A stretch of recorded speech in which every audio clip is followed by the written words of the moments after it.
going to get going. It's 10 minutes past, so I think we got everyone here. Hello, everybody.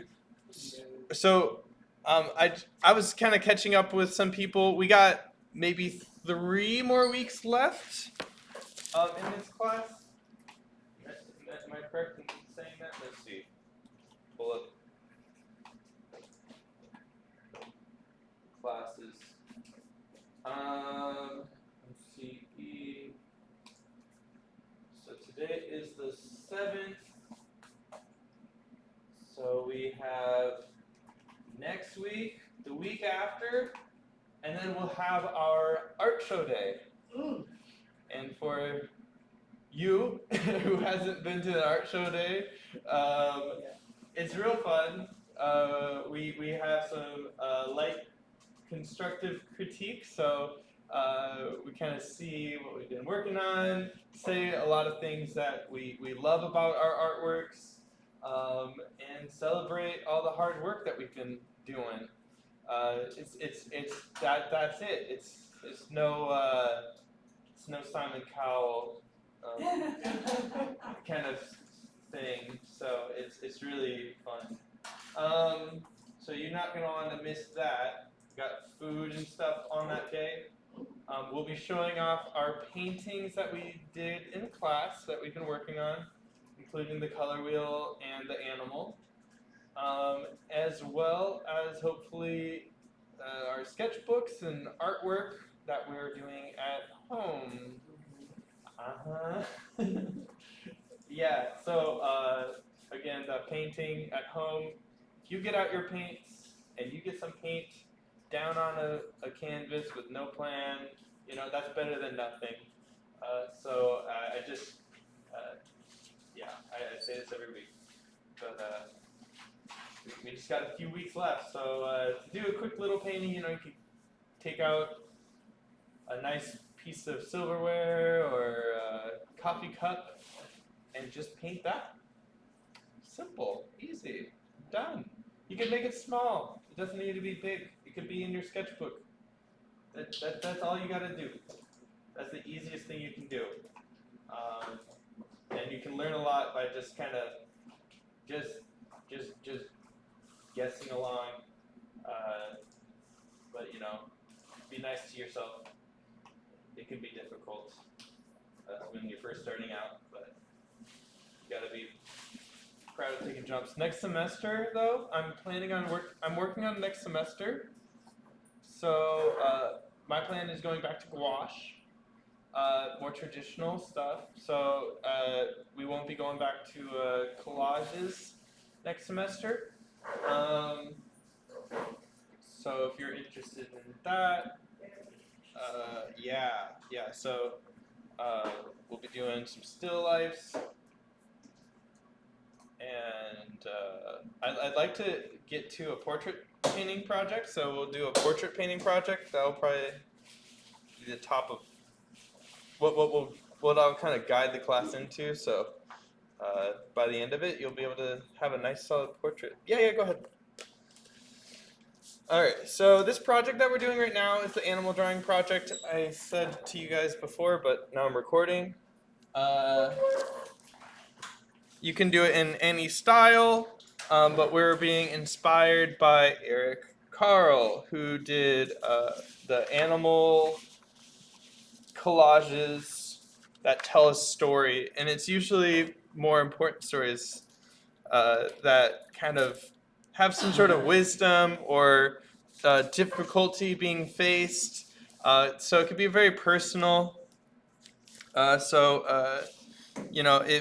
If you're struggling with like a subject matter or something, you can go into Google. I've been loving AI actually.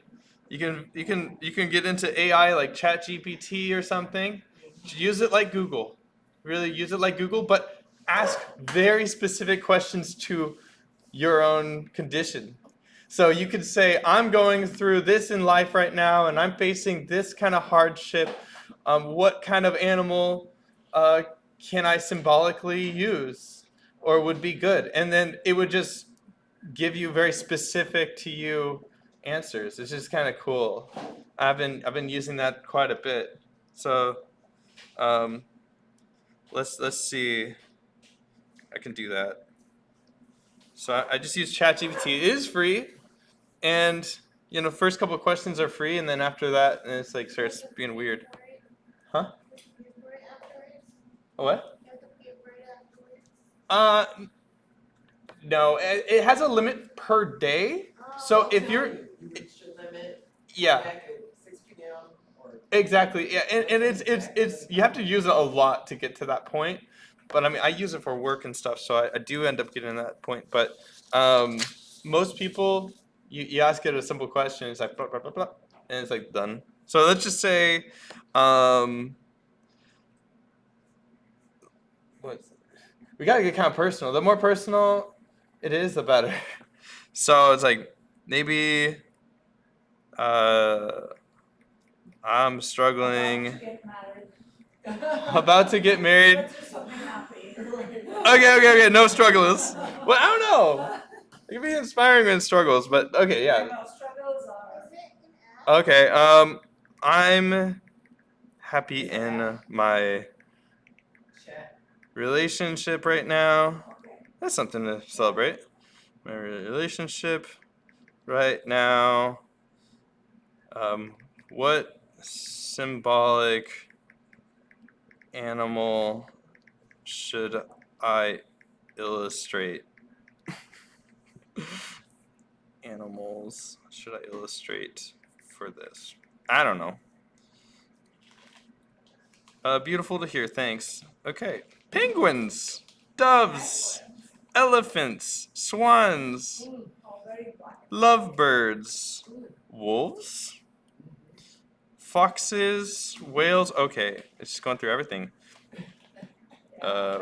Whale songs and long migrations suggest emotional depth and endurance. Ooh. Wolves have complex social structures and deep pair bonds. I'm curious about penguins. They mate for life and take turns caring for their young, symbol of shared effort and tenderness. See, that's cute. That's beautiful. We could do a penguin, sure. See, it's giving you a whole bunch of ideas, and you're like, hey, that fits to me. So I'll search up some penguins. Sure, I'll do some penguins. So there they are. Cute. So I'm on Google Images. There's a bunch of penguins out there. But you could ask Chad, give me some images of penguins. Yeah. In Eric Carle style. You could see how they would possibly do it, but I'm going to show you kind of the artistic process, because the artistic process is really fun, and I think that's where a lot of the enjoyment comes from art, and a lot of ChatGPT does is kind of takes that away. So I try to just kind of lightly use it for certain aspects, and then kind of see where I can personally go and where my own decisions go, because that's a lot more enjoyable to discover kind of what decisions you make in your artwork. So I like these guys. These are funny. This guy, ooh, he's handsome. I like him. All right. He's tall and he's proud, and I like this picture a lot. If I want to download it, I can hold it down, and I can download it so it's easily found in my phone. So I'm going to go download that, and then I can go to my photos, my collections, and let's see. Go on this device, and wait, where is it? No. I just need my downloads. Albums. Where is it? Files. Okay, it has to be in files.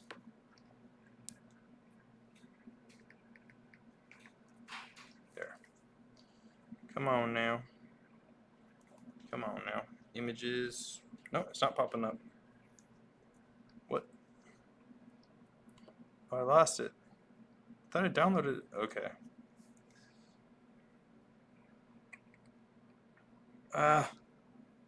Is it gone? Whoa, where did it go?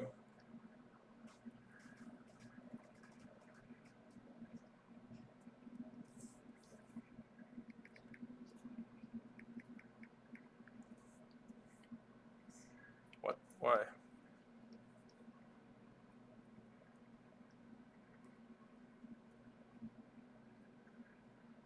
Dang, what the heck? Okay. It's gone. Okay. I'll have to find it again. Clicked on this and then I found this.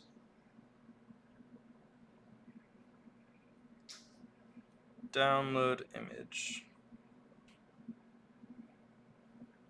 Well, if it doesn't download, I could always screenshot it. So I press the the down volume button and the screen button. All right. So, anyways, so all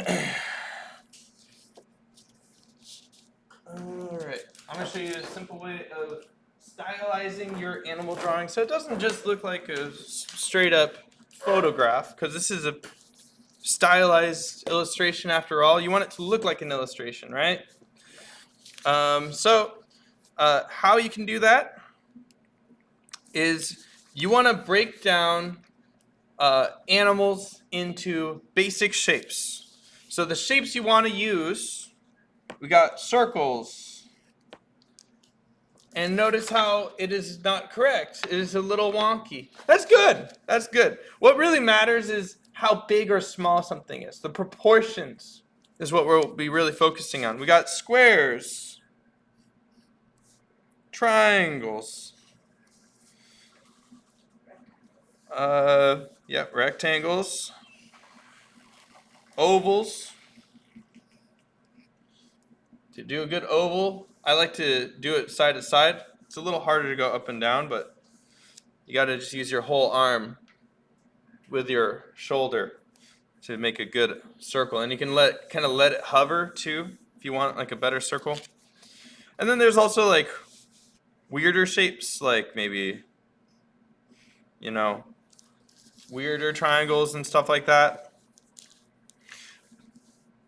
And then there's also like other shapes with more sides to it, where you can kind of just focus on the angles,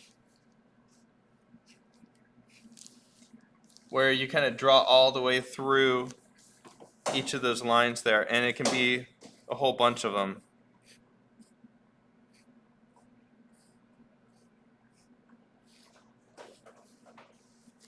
I don't know. But this is kind of a good way to find more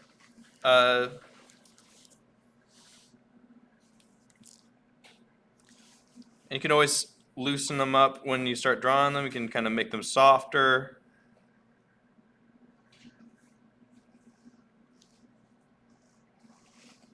Kind of loosen, adding some curve in those corners there. See that? So maybe I'm making a shrimp or something. I can kind of soften up some edges and add some eyeballs. I don't know.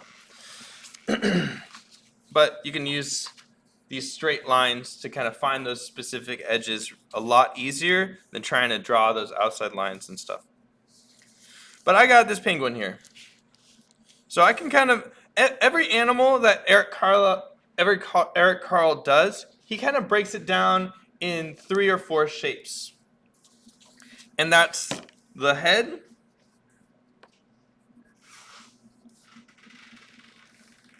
the torso,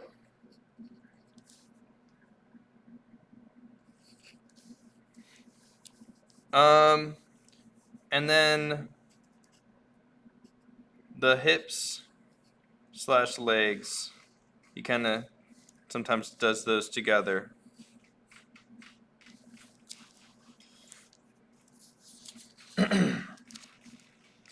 And then, you can kind of line that up again. And then, of course, the arms and stuff are usually kind of two shapes here combined together. But it's important to have more than one of those shapes there. See that? So it kind of can draw underneath the skin. So all these shapes here, this is your scaffolding. This is so that your animal will look like it's strong. Like when you tap it on its head, it's not going to dent in, you know? Or that you can imagine him turning his head or moving around and stuff like that. It just gives it some strength. Whereas, let's just say I drew a face here, and I started with a circle, and then I gave it some ears, and then some fur, and a big nose. You know? He looks pretty cute.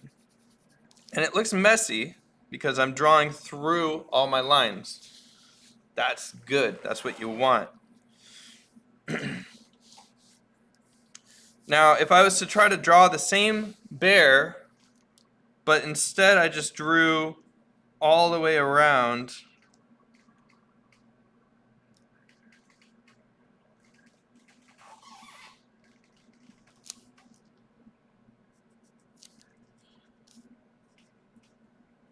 it might look close, but it just, you can see that the structure goes away. It just feels weird, like things aren't quite right. I'll help you out. You got it? Let me say it for you. You're good. Just knock when you come back. Yeah.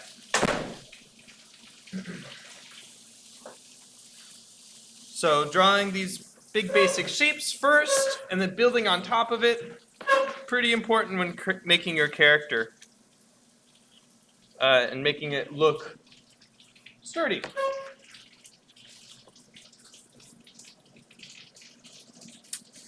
You're good? Alright. Second thing I look for is the spine. So, my little, what's it called? Penguin here, he's real elongated. And so I kind of imagine a line going all the way through it. Some artists would call that a line of action. And you can see that in animation, you can see that in illustration, you can see that in figure drawing and realism artwork, but things that, you know, contain speed and stuff. So when I draw this animal here, first thing I'm going to do is I'm going to draw that spine down. And so I can do that. He's kind of looking up and it's kind of curving over. That's kind of what I'm imagining. Second thing I'm going to do is I can kind of add some little lines in here, some little dots or something, to kind of guess which parts are going to be for the head and which parts are going to be for the torso. Torso is going to be like the whole body, and then the hips and the legs are going to be like from here down to here. Now, one thing you can do is you can kind of measure it out, kind of imagine how big is that head compared to the whole body. But I mean, you can kind of just guess it, and things can be wrong when they're illustrations. You can even kind of play around with making that head a little bit bigger to make it more cute, like a baby. Babies have big heads, proportionally to their body. It's true. So you can play around with those proportions. It's a lot of fun to design something that's not 100% set in reality, and that's kind of what I'm looking for. But again, if you want to do that kind of realism, you're welcome to.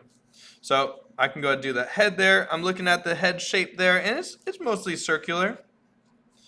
I mean, I can look at all those shapes there, and I can kind of figure out whichever shapes there are. Maybe there's a beak though, so I'll just go ahead and add the beak on there, and I can look at my shapes here. What kind of shape would work for that? Closest shape, I think, maybe starts with a rectangle and maybe ends with a triangle. But I mean, the way that I do this beak might not be the way that you do your beak. So you can just kind of use this as your vocabulary to take one thing and bring it over here. So it's just like building a sentence, you know? First you got the structure, and then... All right, so next I'm going to look at the torso here. What shape are you guys seeing? Oval. Oh yeah, oval. So I can go oval here.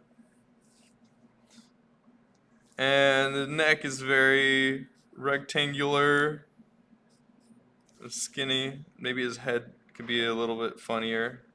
Maybe it's more like a half a circle. There's the eyeball there. And then the legs and the hips, they're kind of going up from here down under. So I can kind of go like that.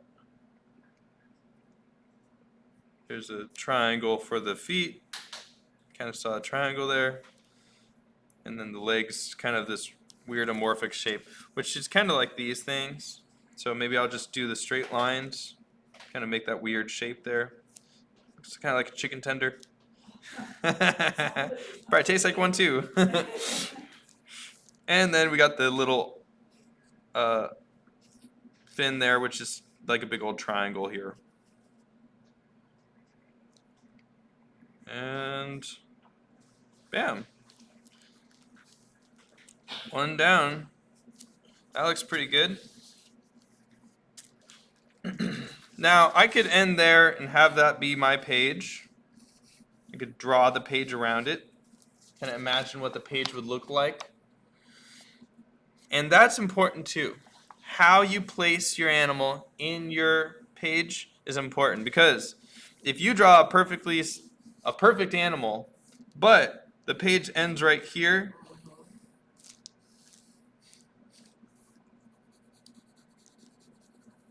you got yourself a messy image that hurts your eyes.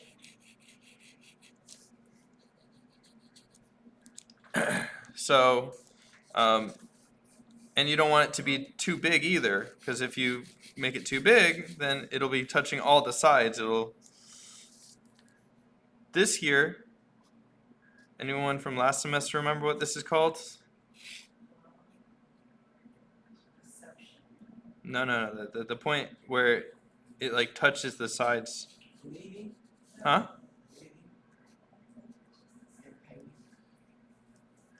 Horizon. Is it the horizon? Here. So these points where it's right on the edge of the image.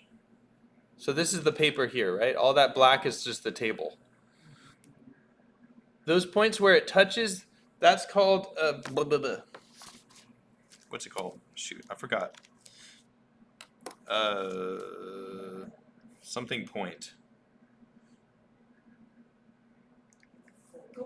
No, point.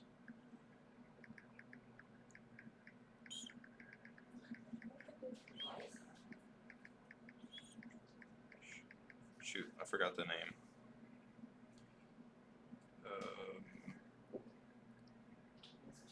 Illustration.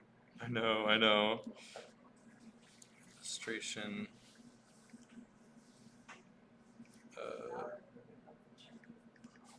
I know. Okay. Yeah, simple.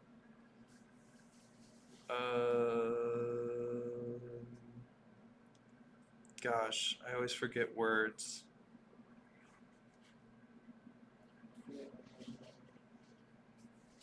Well, I just will tell you what it does. It creates a lot of tension.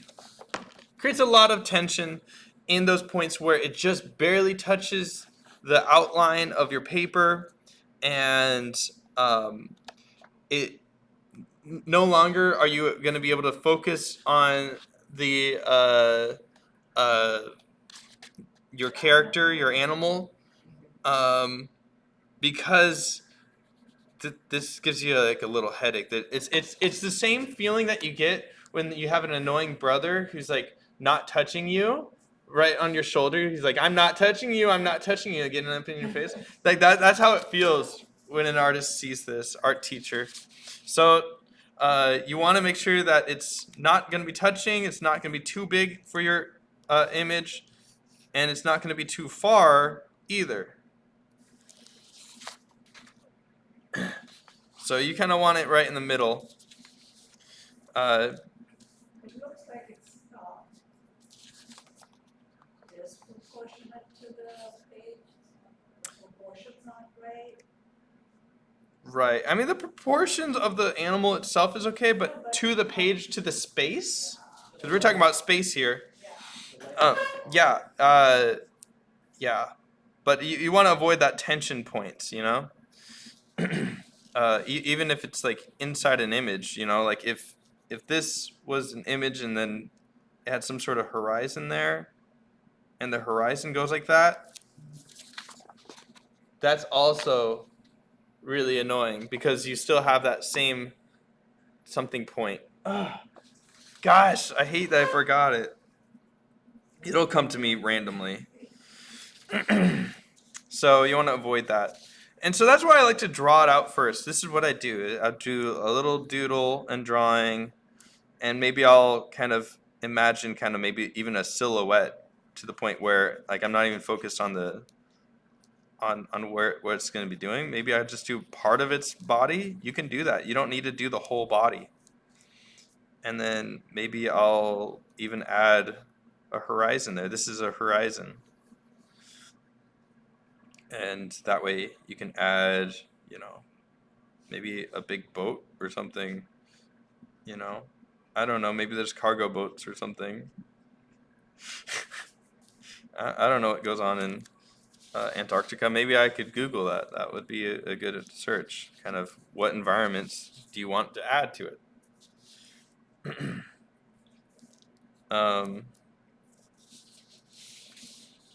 Yeah, so that's what I'll do. Uh,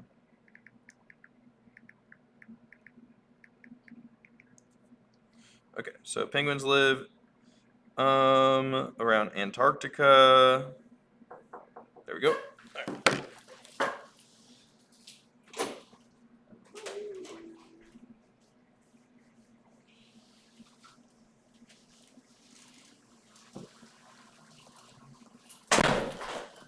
All right, cool. So now that I'm looking at where these penguins live and stuff, it would be so much fun if I could make a nice snow texture and have them be on there. I can make them really small too. I don't need to make them massive. So I could save this as well, as long as it works. There it goes. Now it downloads. Got some really funky shapes in here. We love these shapes. Different colors of blue. Now these look like all like we know that they're white, right? We understand that the color that they are white, but how the light is hitting them changes that color. And now that we can kind of see the values, because we looked at the values on our color wheel, right? We got light, dark, and medium. We got light, dark, and mediums in these icicles, and they're all very, I think they're closer to blue. Now they don't need to, there's more grays and there's different colors going on. There's some yellows and stuff like that. And you can take that into consideration if you want to, or you don't have to. But the more consideration you take of all those little subtle colors, the more realistic it'll feel. But the brighter colors that you add in here, the more friendlier and cartoon-like it will be. So if you're wanting more realism, more gray. Some really light grays. Maybe a bit of blues. So, all right, cool. Ooh, these are cool. See, just looking at this stuff inspires me. And that's important part of the process is being inspired. And that's the whole fun part about art. You see, I'm doing all the work that AI is doing when you ask it to do something. But this is so much fun. You're losing this part of it. I like this part of it. Is learning about the environments, what they could look like, and you don't get that personal connection if you don't do the research, if you don't really look at everything that thing can do. All right, cool. So I'm getting all these ideas. So I'm gonna keep going here. So maybe I'll draw some more stuff. Maybe a small penguin is not such a bad idea actually. Maybe I'll just do like a little yeah. And these penguins, I can simplify them even more. Look, I could do an entire penguin like a triangle. They're kind of triangles, or maybe they're more like ovals with heads or something. I don't know.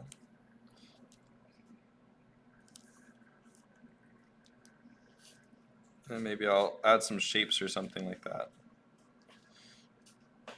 But I start off real simple like this, and this.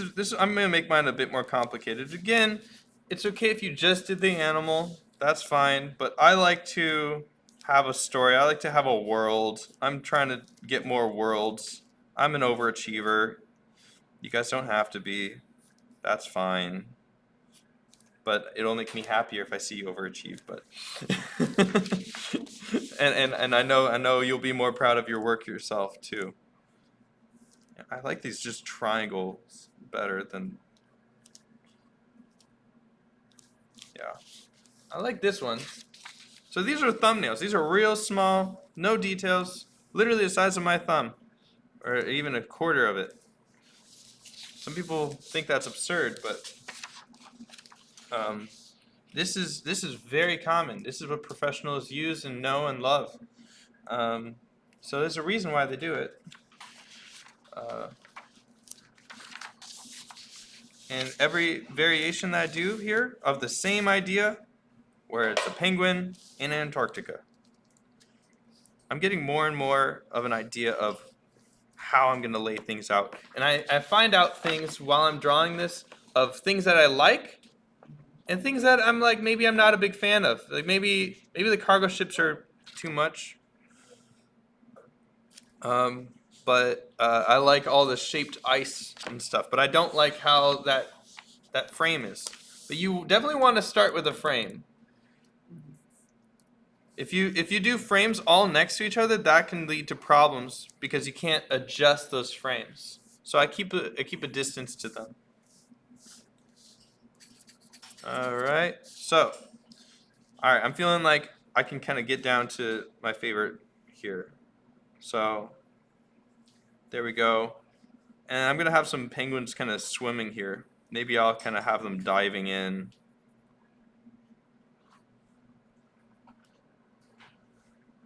Splash, splash. Sit. Sit. Slide. And icicles.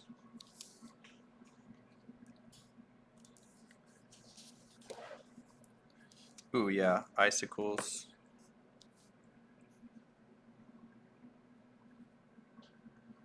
I like it when they like go up and down and stuff like that. And some deep blue ice, water, very cold, very black. All right, I think I have one that I like enough. Usually takes me 3 or 4 different variations before I'm like, I like that one the most.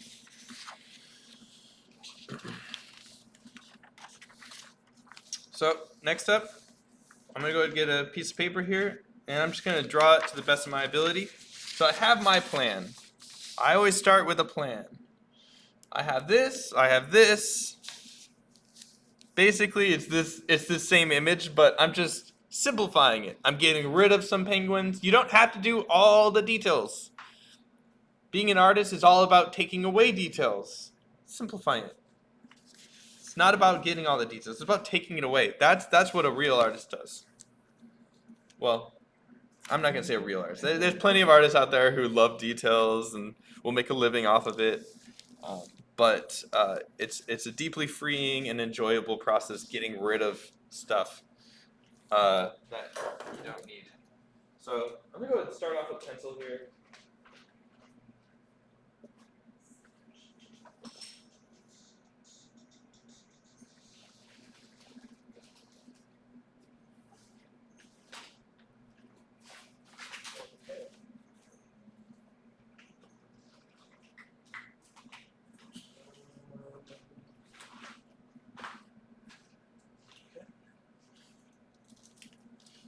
No pencil, I'm using pen.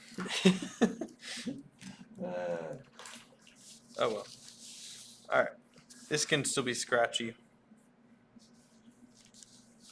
So I'm going to kind of draw this in, kind of like this.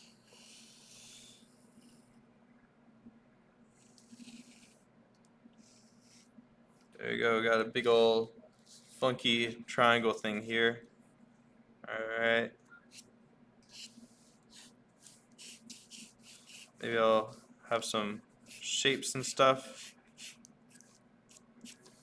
Straight lines.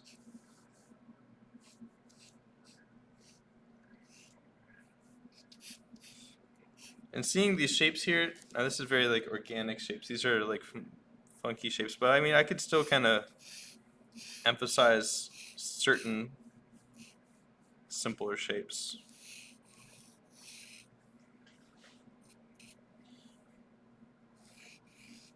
Also on the outside I can kind of get some shapes.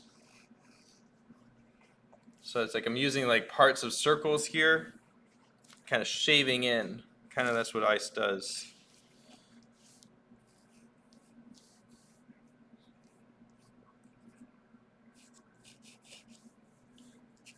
Alright. And when I cut things out, I might cut a lot of corners here.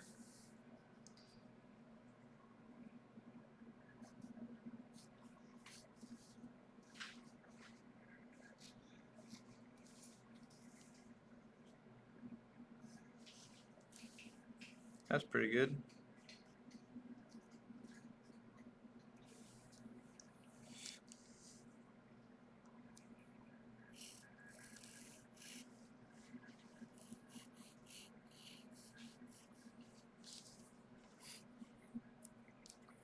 Yeah, you don't want to forget that horizon line where everything's going to go.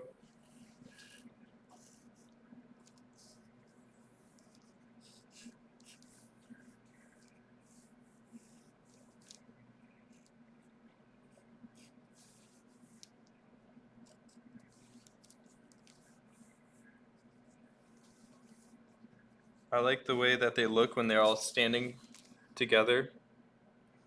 They all kind of mesh into one. That's kind of cool.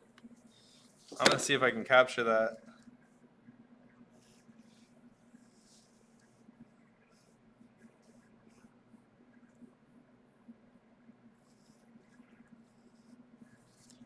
That's pretty cool. I like it. Boy, I've kind of simplified these to like these little slivers.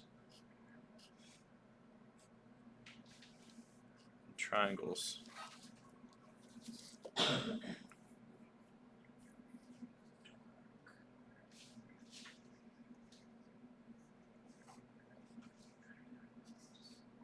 After seeing all this, I'm gonna probably have to make some paper. But I mean, I can also use some of the colors that I might already have. Maybe I'll use some green. Am I crazy? I got some really light green over here. I do like the splattering techniques. Maybe I'll use some splattering techniques with different colors. Use all these things that we learned and explored and played around with to kind of make our own world.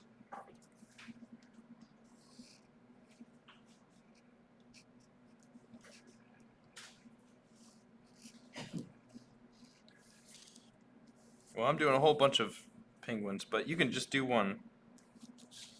Totally up to you.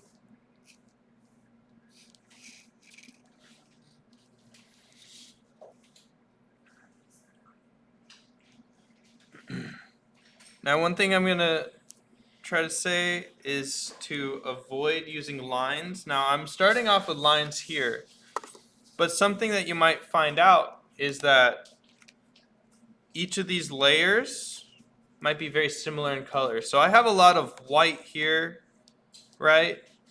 But how can I discern these separate from each other? How can I discern this snow versus this snow? Now, if we look here, down here, it is much darker than it is with what's in front of it. But then it gets bright again. The same thing happens in flower petals and stuff like that. So you might want to, when you're making your paper, to maybe have a bit where it's a bit lighter on the top, darker on the bottom. That way, when you have something lighter on the top, you can kind of see it. Versus if it's white on white, then you can't really see it. See that? So that's kind of how I'm going to do that. Now maybe you have a tree instead. So you would have green instead of blue in this situation. So kind of have, for me, that's probably what I'm going to look for, is I'm going to probably have a lot of white paper and then a bit of blue and then a white paper again. So there's a bit of lightness in there. So that's kind of why each of these things stand out in front of each other. It's because you have that lightness above that blue there.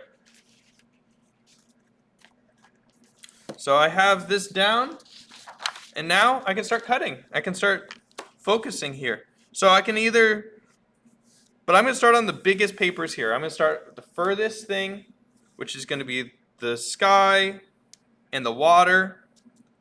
And then I have the ice things. I'll number it too.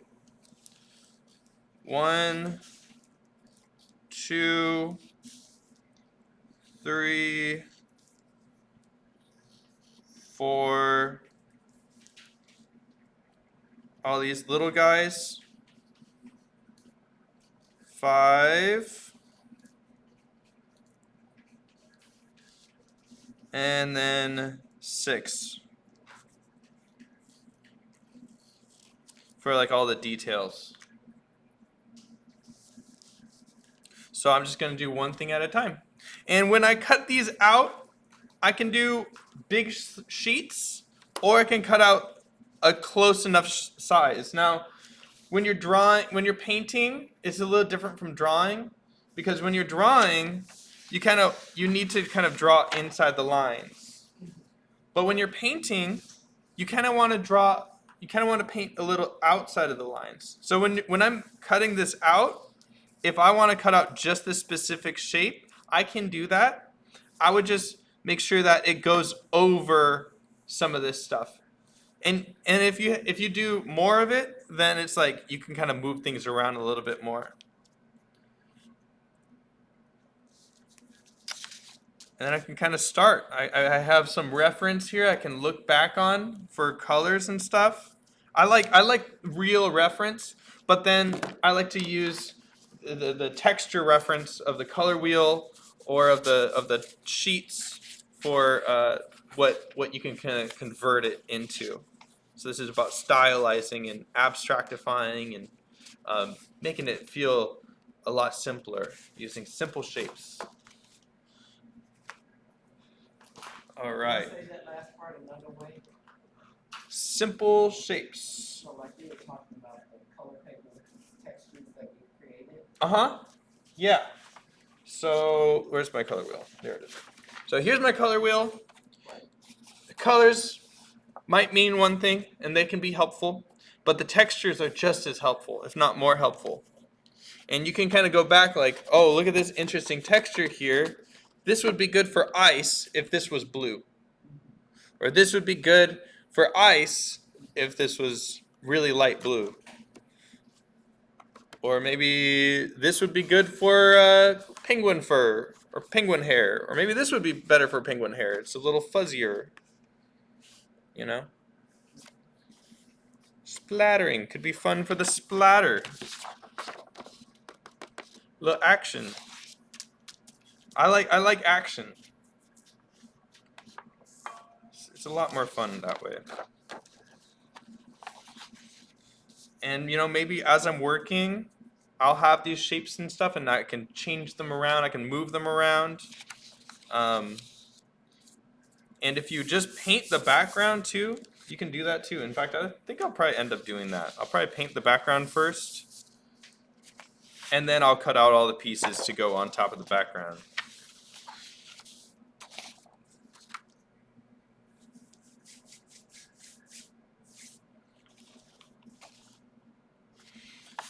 Sounds good? Feeling good? Need some help? Good for now. All right, cool. And if you're just going for a project already, you have your process in mind, go along with it. Just let it go. This is the way I'm going to be working. You can do something completely different. That's totally fine.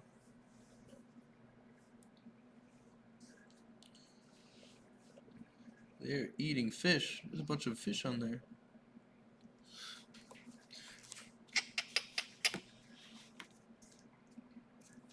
All right, feeling good? Okay, I'll put on some music and can get to work. Feel free to take a break after all my chatting. I don't blame you. And then we'll get to it.